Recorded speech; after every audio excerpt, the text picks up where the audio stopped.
Well, Camera 15 back at it with another video for you guys. And I'm back to talk outside NFL news. Now, I know I haven't made as many videos on outside NFL news like coaching firings and things like that.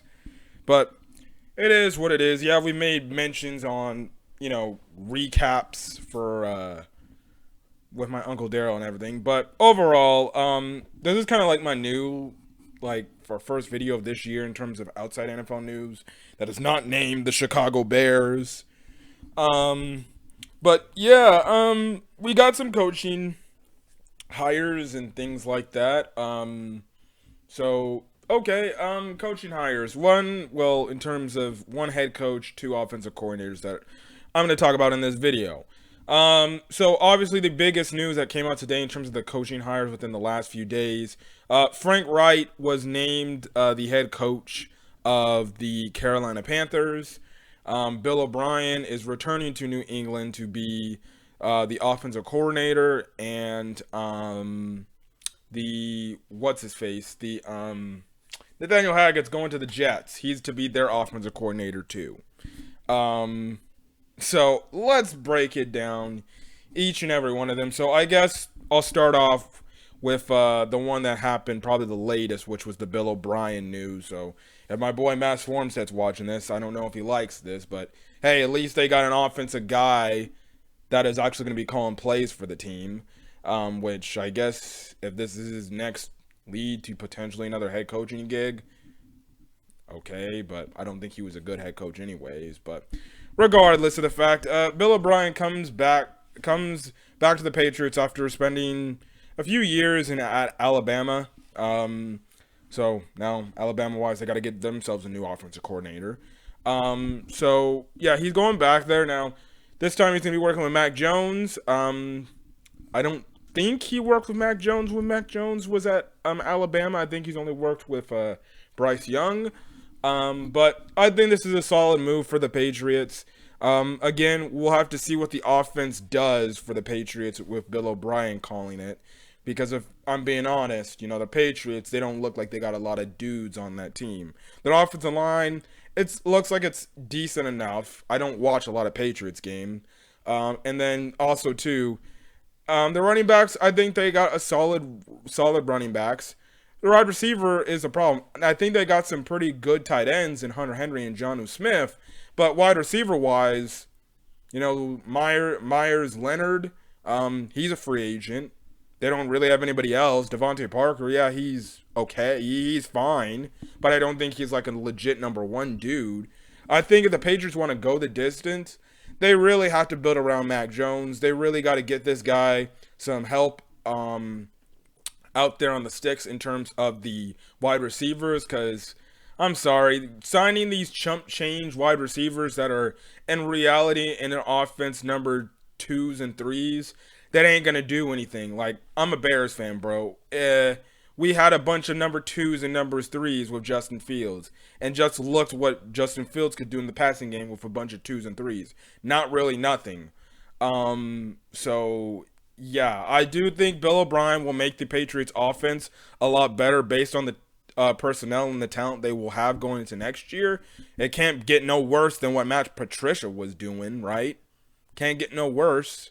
And I think Matt Patricia's got fired, so it means he probably not going to get another damn job again in the NFL. I wouldn't even go. Maybe Matt Patricia should invest in a high school team or maybe a college football team. But then again, I wouldn't say go to college football team because he probably couldn't recruit anything because he has the personality of his own, of what he always has on his ear, which is that of a pen or a pencil. That's how much personality Matt Patricia got. So look, I think for the Patriots, this is a much better move than having Joe Judge and freaking Matt Patricia be your offensive coordinators and things like that. In reality, I guess you could say maybe Bill Belichick had a play in that. So this gives the Patriots, or this gives Bill Belichick a guy that he knows he's worked with before, he can trust. So then he doesn't have to really worry too much about the offensive side of the ball, like a Matt Patricia and a Joe Judge had to do probably with them, and he can focus a little bit more on the defense side of the ball. Again, I still think with the Patriots going to this offseason, they need to do a little bit better. I think they could shore up their offensive line a little bit. The running backs are fine. Their tight ends are fine. They could definitely give Mac Jones some weapons. Like they need him to. They need to go out there and go get this guy weapons. Whether that's in the draft with even though with the exception of like a small few, probably just Jackson Smith and Njibba, there's not really what is it? There's not really a I guess you can say legit dude out there, but yeah, that's kind of the thing there. But unless they trade for one, we'll see. But I definitely do think they need to shore up on the sticks. All right, yeah, that's kind of the thing. But whether they go out there and trade for a wide receiver or not, I think probably the number one target that's out there that probably is going to more than likely be traded this offseason is a DeAndre Hopkins. That could happen. We'll see. But I think it's a solid move by the Patriots. We'll see what they go. Next team, the New York Jets. They fired, obviously, Mike LaFleur, which I think is the freaking Matt LaFleur's a relative of his. I think that's his brother or something like that. Yeah, they fired him, and now they're bringing in former head coach of the Denver Broncos, Nathaniel Hackett, to be their new offensive coordinator. What the hell are the Jets doing? Now you can say, hold on, Cam for 15. They're going to try to go and get Aaron Rodgers. That's the reason why they got Nathaniel Hackett. Well, let's just say this. Revisionist history tells me, look at what the Denver Broncos tried to do. They thought they were going to get Aaron Rodgers when they signed Nathaniel Hackett to be the head coach. Now, I'm not saying it's not possible, but I'm just saying, what if the Jets flunk just like the Broncos did this past season, and they don't acquire Aaron Rodgers via trade? Which I think it's stupid that Aaron Rodgers would get 2 first-round picks. I think, if anything, Aaron Rodgers at his old-ass age would only get 1 first-round pick. But if the Jets are desperate, they'll probably send their entire damn future away for an old quarterback that, let's be honest, he doesn't show up in the playoffs. Yeah, would he make the Jets formidable in the AFC? Yeah, but we know Aaron Rodgers' MO. He doesn't show up in the playoffs. I don't want to trade a first-round pick for that guy. Especially a guy that has history in the NFL playoffs, that he doesn't really show up when you need him to show up. And I'm not saying that as a Bears fan. That's absolute facts. Ever since he won the damn Super Bowl back in 2010, luckily, if not for Jay Cutler getting hurt, every time he's got to the playoffs, he's always had some form of embarrassing losses, especially the past few years. Look at this past season. All he has to go out do is beat the Detroit Lions to get the Packers into the playoffs. He stings up the joint in that game, and guess what? He don't make the playoffs in these big critical games. And most of these games, especially the past few years, have been at home in Lambeau. So, yeah, sure, I definitely want Aaron Rodgers. He's a great talent, but he doesn't show up for playoff time. So, okay, yeah, you can make that point. Well, the Jets are trying to get Aaron Rodgers, and that's why they had Nathaniel Hackett. Well, then what's the hell that backup plan if they don't freaking get Aaron Rodgers? You're going to go back to Zach Wilson again? Yeah, he coached Russell Wilson last year. Now he's going to be coaching Zach Wilson this year. Well, you're going to go back to Joe Flacco? You're going to go back to Mike White? Are you going to go get a Jimmy Garoppolo that will be on the free agent market? Are you going to go trade for a Derek Carr if you can't get Aaron Rodgers? This is what I'm talking about. What the hell are the Jets going to do? I think this is a stupid hire. Personally, if it was me, I think a head coach should just take a year off of football, recollect themselves, build up their resume again, and everything. Now, obviously, this is him building up his resume to be an offensive coordinator, but honestly, he should have been like maybe a QB's coach or some sort of offensive passing game coordinator or something like that. Um, and before being an offensive coordinator, maybe giving somebody else an opportunity. And then the fact that he got fired for having one of the worst offenses in the league. You know, like I said, I didn't make a mention with the Patriots, but the Patriots had one of the worst offenses in the league with Matt Patricia as the head coach or as the head OC. You have the dude who, albeit it was a little bit of Russell Wilson's horrific play, but also this guy not knowing what a lick he was doing. Simple as that. You know, you saw the Broncos offense, they actually play a lot better when the guy was gone compared to when the guy was here. So yeah, that's the thing. But all right, sure. Yep. Let's bring Nathaniel Hackett now. This will be probably a good hire for them if Aaron Rodgers goes to the Jets, which is a freaking coincidence. The last quarterback that was there with the Packers got traded. He got traded to the Jets. Now they're saying the freaking Aaron Rodgers could be going to the Jets. Irony, huh? What's going to be happening next? Aaron Rodgers in his mid to late 40s is going to go to the Vikings too and try to get revenge on the Packers for trading him away? That would be comical within himself if Aaron Rodgers is the same trajectory as Brett Favre did. Whatever. Anyways. That's kind of the thing. This I wouldn't say a home run hire, but this would be a good hire for the Jets if they get Aaron Rodgers. If they don't, well then Robert Saleh better hope he makes the playoffs next year because my Uncle Daryl makes the mention he has a fear that he might get fired. Well, you fire the offensive coordinator, you hire a new guy. Like I said, I blame more the players, the more the bad quarterback play, and that's more on the front office. They should have not. They should have drafted Justin Fields over Zach Wilson. That's more on the front office. But guess who? The scapegoat is gonna be Robert Saleh. It's not his fault that Zach Wilson isn't a good quarterback. It's the GM's fault for not fucking picking Justin Fields. As a Bears fan, I'm happy they didn't do that. Because when Justin Fields looks good and is making the Bears competitive for years, well, the Jets are going to look absolutely stupid if they're still stuck in the mud and they don't have a good quarterback. Simple as that. And then, obviously, last but not least, I want to talk about Frank Reich being the new head coach of the Carolina Panthers. Now, I guess I don't blame this guy for wanting to get another opportunity to be a head coach. Literally a year after he got fired, or well, not a year after he got fired. He got fired this during the season, and things like that. Because let's be honest, I thought Frank Reich got a raw deal done to him.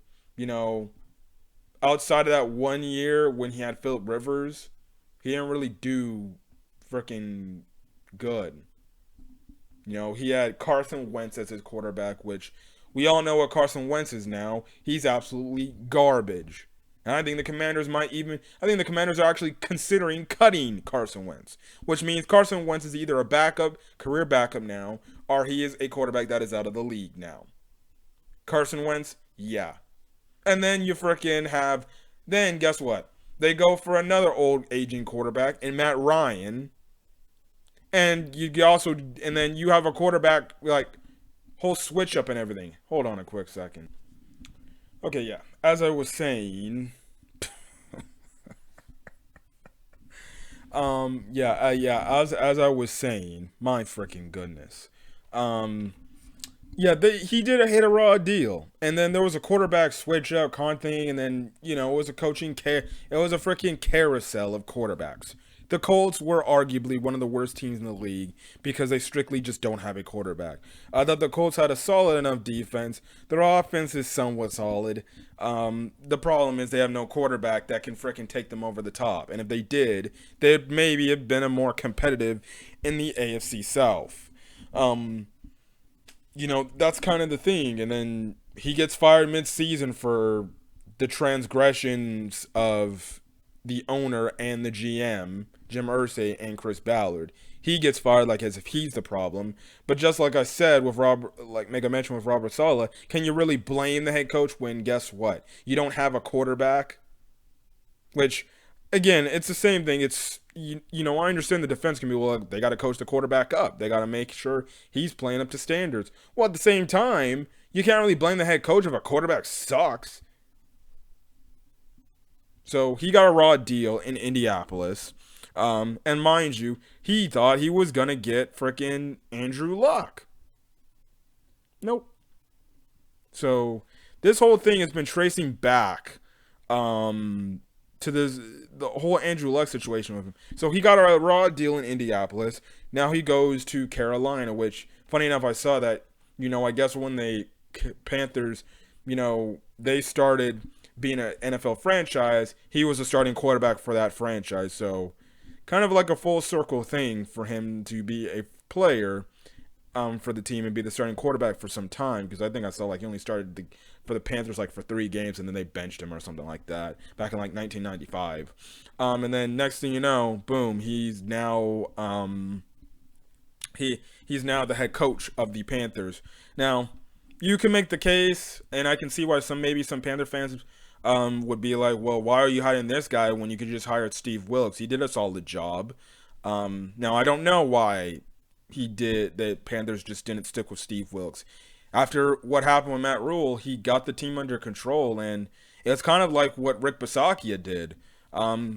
Even though the difference is the Panthers didn't make the playoffs, they were in contention for making the playoffs still, and they were in the hunt for majority otherwise. They just don't have a quarterback.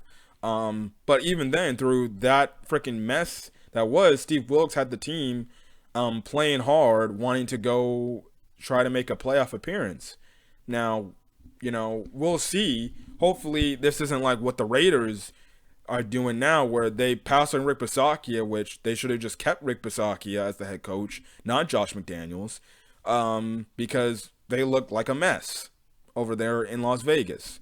We'll see how Frank Reich does. The one thing is he's pretty much right now in the same situation he was with in Indianapolis. He has no quarterback. The Panthers are going to have to find a way to get a quarterback, whether that's through free agency, like I made a mention, Jimmy Garoppolo, Derek Carr, any other solid mid-level veteran quarterbacks out there, or you trade up with a team that's willing to trade down, probably a la the Bears. I don't know if they would trade down that far, though, to get up and draft one of these quarterbacks, or you just say, we'll stick where we're at. We'll draft whatever is left, whether it's, a Will Levis or an Anthony Richardson, the quarterback from Florida. Any other quarterbacks that are there. Just throwing out there Stetson Bennett. I don't think he would be a first-round pick, but I'm just saying, Frank Reich could be like, let me go into these quarterback rooms and see what I like the most, and that would be kind of the thing there. But it's good. I'll say this: I like the fact that he's getting another opportunity. I would have liked to see if Steve Wilkes would have been the head coach, and everything. Again, I'm not trying to play the whole race thing and everything, but with the Texans firing Lovie Smith, and now the fact that, well, guess what? Steve Wilkes isn't getting offered a head coaching gig. Well, I believe the only black head coach in this league is Mike Tomlin. Again, yes, obviously results have to show up, but you have to put in the time. You have to show the results to earn the job. But it's kind of one of those things where it's like, well, for a league that's trying to promote equality and diversity, well, I'm just gonna say, but I'll leave it at that. But look, it's gonna be exciting to see what Frank Reich does. Hopefully, his vision he has for the Panthers works out for him. Now, again, like I said, he's gonna have to get that quarterback situation figured out, because otherwise, he might be gone again because he can't figure out the quarterback situation. And I think at this time, you need to the Panthers need a new start. Whether that's, again, getting one of these veteran quarterbacks in free agency, or you just draft one of these, I guess, raw quarterback talents that are left after probably Stroud and Young.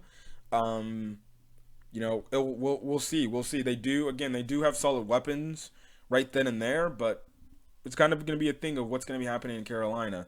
But yeah, those are my thoughts on all the coaching hires as of late.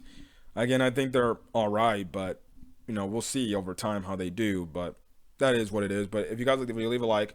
Put in the comment section your thoughts on this week's video in terms of coaching stuff. Your thoughts on the coaching hires. If you're fans of these teams, do you like the hires? Do you not like the hires? Things like that. And yeah, but till then, guys, catch you guys in the next video. See you guys later. Peace.